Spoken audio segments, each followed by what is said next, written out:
Pastor Ed here with the weekly devotion for the week of Easter 2. The reading is John 20. It's the second half of the 20th chapter of John. The first half is Easter morning, and beginning at verse 19 through the end, verse 31, you have this other scene.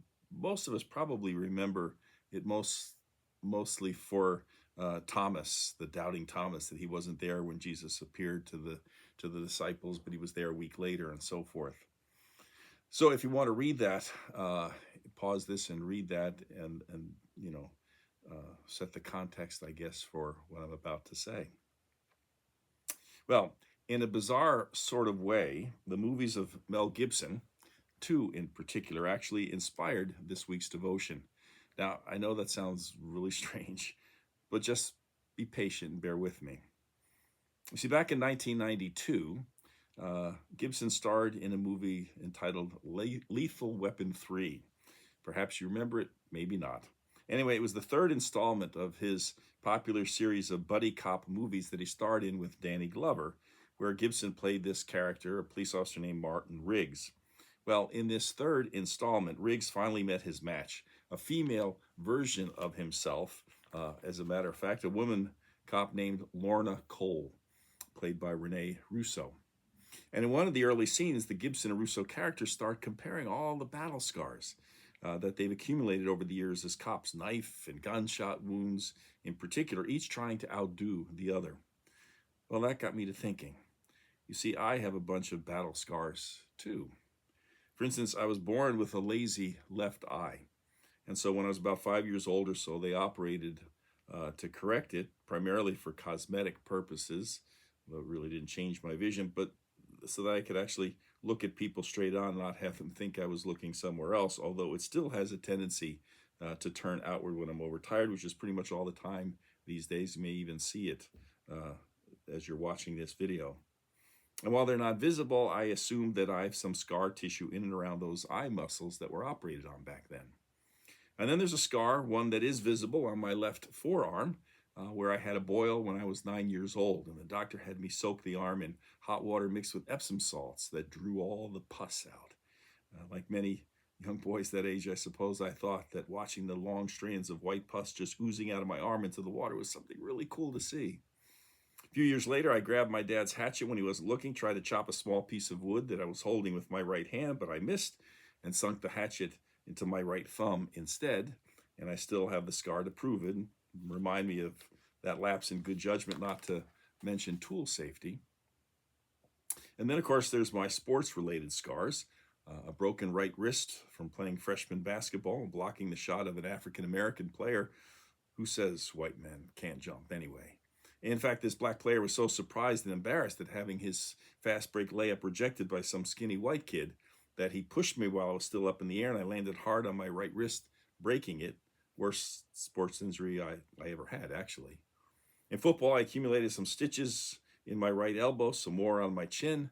My knuckles are covered with tiny white scars from getting into too many four-point stances on the practice field over at Freehold Township High School that at the time was covered with far more pebbles and stones than grass. I had at least one concussion playing high school football as well. As I recall, the coaches asked me what time of day it was and absolutely had no idea. And they fortunately had enough good sense to immediately take me out of the game and not let me back in. But I still remember one of my coaches' parting words to me once we were back at the school and in the locker room. He said, I'm pretty sure you're going to be okay. But hey, listen up, okay? If later on you start bleeding out of your eyes or your ears or something like that, you might want to think about going to the emergency room. Gee, thanks, Coach. And then once I arrived in college and suddenly discovered that I needed to get much bigger and stronger in order to compete on the collegiate level, I started lifting heavy weights from January to May. During my freshman year alone, I went from weighing 170 pounds to 193, most of it muscle. And because I grew so fast in so short a time, I also acquired what many women have also unfortunately experienced during pregnancy, namely stretch marks. These were in the corners of my chest where the pectoral muscles meet the deltoids or shoulder muscles. And I developed these ugly purple scars that look like tears in the skin, which I guess they were. They're now faded over time, but they're still there, a gentle reminder of what that heavy lifting bench presses will do. And then there's the ring finger on my left hand that I still cannot fully straighten after dislocating it while making a tackle. And then in seminary, I had yet another football-related injury, this time just from playing flag football, of all things, and clunking heads with a very thick-skulled Texan by the name of Bill Sappenfield. I broke my nose at the same time, resulting in a lifetime of sinus problems, and I ended up with a bunch of stitches just underneath my left eyebrow and a black eye that was swollen shut. In fact, I looked just like a boxer after a fight, the losing fighter, that is. The only good thing that came out of it, though, was that my left eye was so swollen completely shut, and the need to periodically ice it and remain off my feet, I couldn't go to class the next day. Poor me, right? But the really good thing was that I was therefore able, with my good right eye, of course, to watch the afternoon one-game playoff between the New York Yankees and the Boston Red Sox for the 1978 American League Eastern title that the Yankees won after going ahead in the game on a dramatic home run by shortstop Bucky Dent. Well, then, since seminary, I've also accumulated some assorted scars as well. After finally getting the chicken pox at the ripe old age of 29, I ended up looking like one of the lepers that Jesus healed. Despite pleading with her, Jeanette absolutely refused to take even a single picture of me with the sores literally covering my entire body. It was that bad. And then it was the little toe on my right foot that I broke one year after we had returned home with the kids from vacation. I thought I just stubbed it on the leg of the couch, but when I looked down now, it was sticking out perpendicular from the rest of my foot. If it ever happens again, though, I'll never go to the doctor. Our primary care physician the next day sent me to an orthopedic doctor who, after taking one look at it, said, "I think it's broken." No clue, Sherlock. And then he asked if he could borrow the pen that he saw in my shirt pocket, and inserting the pen between the broken toe and the one next to it, he yanked the broken one back into place, taped it up, charged me a cool $200, using my own pen, no less. Several years after that, I contracted viral meningitis, which, while it left no visible scars, definitely included some neurological complications, at least temporarily. And then there was my heart attack that left me with 2 small scars in my groin where they had inserted the heart catheter, not to mention the 4 stents they left behind that they used to reopen my heart arteries, and which have also left me with an irrational fear of setting off the metal detectors at the airport. Moreover, there are the scars, one on my chest, one less noticeable on my right cheek, just below the eye, where the dermatologist has removed some skin cancers over the past few years, acquired, I imagine, from working outdoors without using any sunblock during my college summers. Finally, there's 2 small scars on either side of my torso, also on my abdomen, left over from the laparoscopic surgery I had to correct an umbilical hernia the other year. Let's see, I think that's just about it as far as the scars go. And what exactly is the point, you might be asking, and rightfully so, I might add. In other words, what's the significance of these assorted scars? Well, as I briefly described for you, there's a story behind each and every one of them. And what's more, these scars, like the stories behind them, are an integral and undeniable part of my life. I've earned them, each one, intentionally or unintentionally, for good reasons or bad reasons. Each of my scars is a part of who I am, tells part of the story of my life. They remind me of where I've been and what I've done in my life. In other words, I wouldn't be who I am. I wouldn't be Ed Kropa without them. Now, to Mel Gibson movie number 2. This one most of you probably have watched. It's called The Passion of the Christ.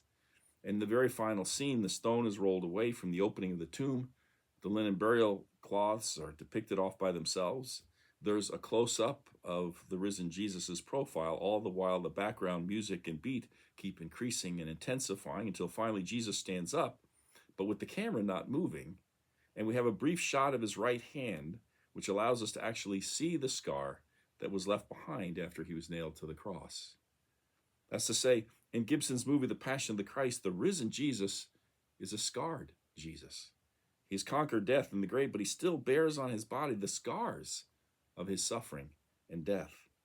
And I think that's a significant, even a critical point here. Jesus is resurrected from the dead, but he's not repaired, is he? In other words, his scars have not disappeared. Rather, they're still visible reminders of who he is, what he's been through, and all that he was willing to endure on our behalf. And what's more, it's the very same in the second half of chapter 20 of John's Gospel. For as many times as I've read it over the course of 40 plus years in the ministry, heard it over and over again in worship on the Sunday after Easter, never really occurred to me for the longest time to focus on the fact that Jesus' wounds are still visible after the resurrection. Just like me, perhaps many of you have always been drawn to Thomas instead, the one who was absent a week earlier when the risen Jesus first appeared among the disciples. The disciple who's perhaps best remembered for his so-called doubting. But notice what happens here in today's reading. Jesus, upon recognizing that Thomas is now present, immediately says to him, "Put your finger here. See my hands. Reach out your hand. Put it in my side." In other words, touch and feel my scars. Again, the risen Jesus is not a repaired Jesus, not a new and improved Jesus. No, he's the very same Jesus who was nailed to the cross, who still bears on his body, risen though he may be, the scars of his painful suffering and death. The late John Vannersdal, the former president of the Lutheran Theological Seminary at Philadelphia, well-known and talented preacher, once wrote, "If God raised Jesus from the dead, why didn't God fix him up? Why scars? Why the print of nails that you could feel with your fingers? Can it be that the gospel is saying to us in our waiting, you will not see Jesus Christ unless you see the wounds?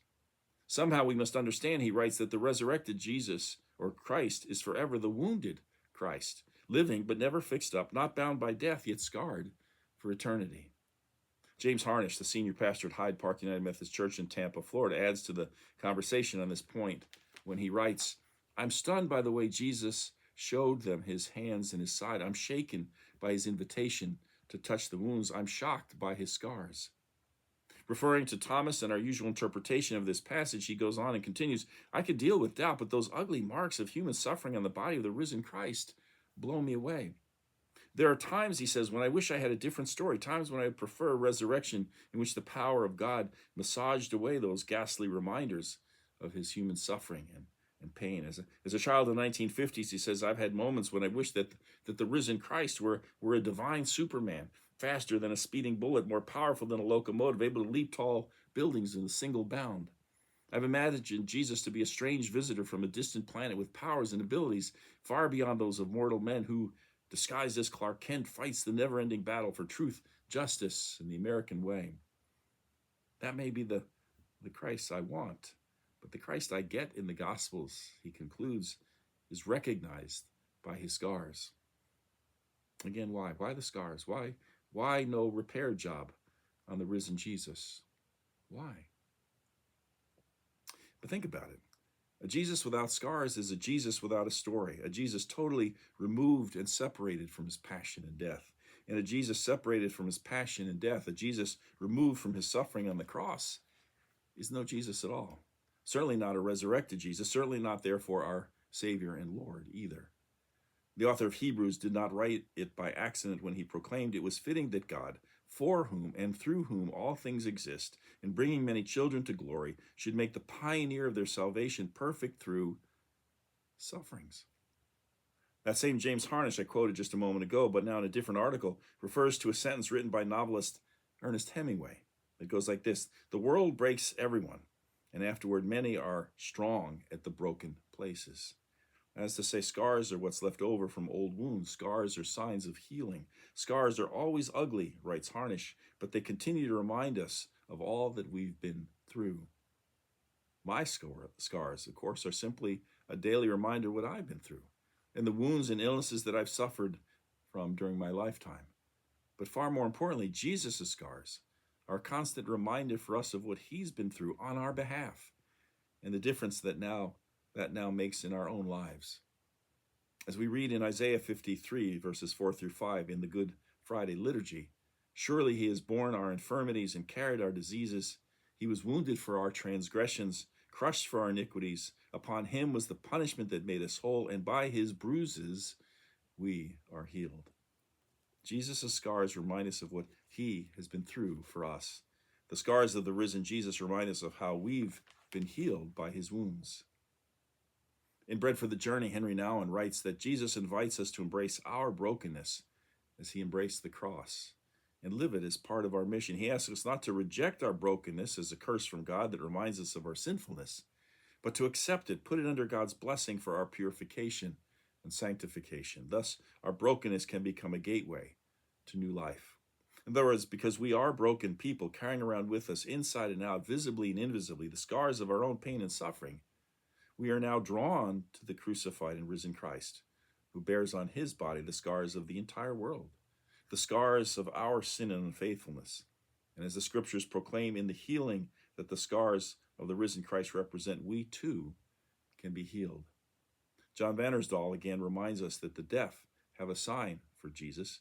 Quickly, they make this sign many times during their worship. The middle finger of each hand is placed in the palm of the other. That simple gesture is a reminder that Jesus is the one with wounded hands.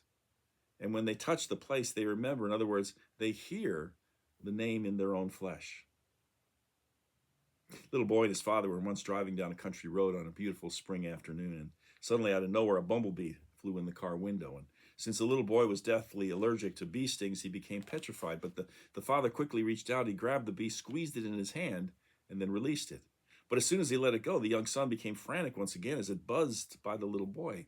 And his father saw the panic-stricken face, and once again the father reached out his hand, but this time he pointed to his hand. And there, still stuck in his skin, was the stinger of the bee. "Do you see this?" he asked. "You don't have to be afraid anymore. I've taken the sting for you." Well, this is the message of Easter as well. We need not fear death anymore. That's because Christ faced death for us. And by his victory, we are saved. Christ has taken the sting.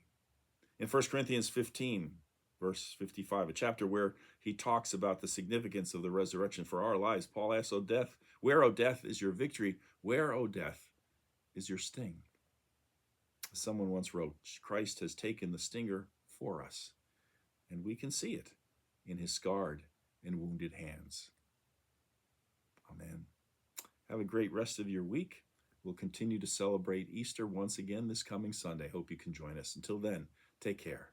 Bye.